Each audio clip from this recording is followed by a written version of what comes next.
Hi everyone, welcome back to my channel. I'm Letitia and this is Still a Mother. I started this YouTube channel to help with myself in healing and others in healing through grief and my healing journey and also faith. I definitely want people to feel like this is a safe space to comment, to talk about what they're going through, their experiences.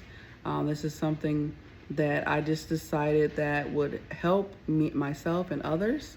So I'm just going to be doing like a 10-part series of Jonah. That is my son who I lost in his life. And I basically will just add a little bit of how I've been dealing with everything throughout the videos. So this video is the story of Jonah and my pregnancy, and also the day I found out that he was diagnosed with a heart condition. And then I'll talk a little bit about that as well. So basically, I want to start by talking about the day, my pregnancy was pretty interesting. I ended up going into labor early. The doctors were able to stop the contractions around 7 months. So he did. I did give birth at 9 months, but I did have a C-section. So that was definitely rough. I had to be on bed rest, to the end of the 40 weeks. So that was, wasn't as difficult because I knew, the goal was to make sure he was okay. But yeah, it was definitely a lot going on during that pregnancy. I did name Jonah. Around 5-6 months at pregnancy, I was like, his name is Jonah. I love this name, and so that's how it just came to me one day.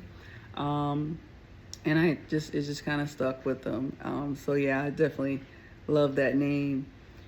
So I just wanted to talk briefly. I got a couple things I just didn't want to miss, talking about. The day he was born, the doctors did let us know that something was wrong. They didn't know for sure what, but they were saying something wasn't right. And so they were going to run all these tests. And I definitely was okay with that. I'm like, whatever you have to do, to take care of my baby. I just saw him one time. I gave him a kiss, and I didn't see him anymore. They just, took him away. So basically, they end up talking, to my family and I, and letting us know that, he's pretty sick. He's not getting enough oxygen. He's gonna have to go to Children's.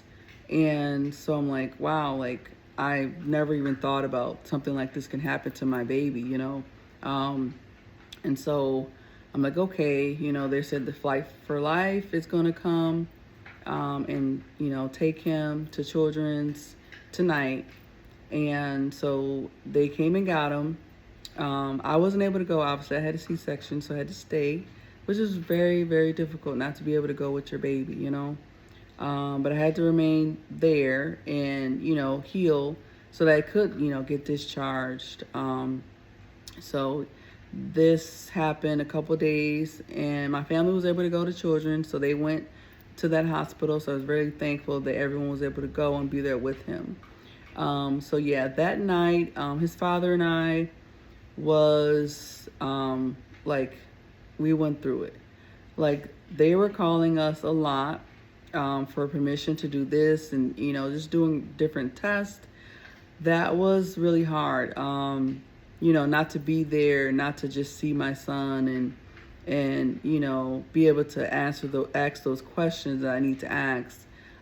Just because I just had a C-section, so it just was rough. We began praying most of the night. We were up all night because they kept calling, and then they did mention one time he might not make it. And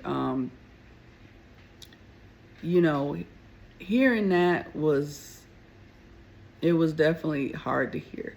I did say, pray, in my belief, I have strong beliefs, and I did pray that night, and I just asked God, to cover my baby, and I said he's gonna make it. He's gonna be okay.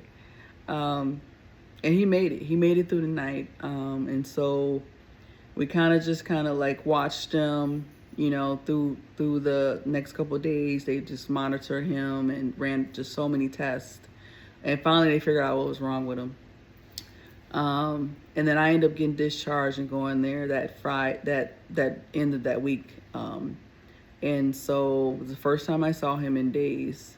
And when I got there, it was really hard to like see like all those machines hooked up to your baby. And that was kind of like keeping him, here with us. And so, yeah, they ended up saying he needed to have surgery.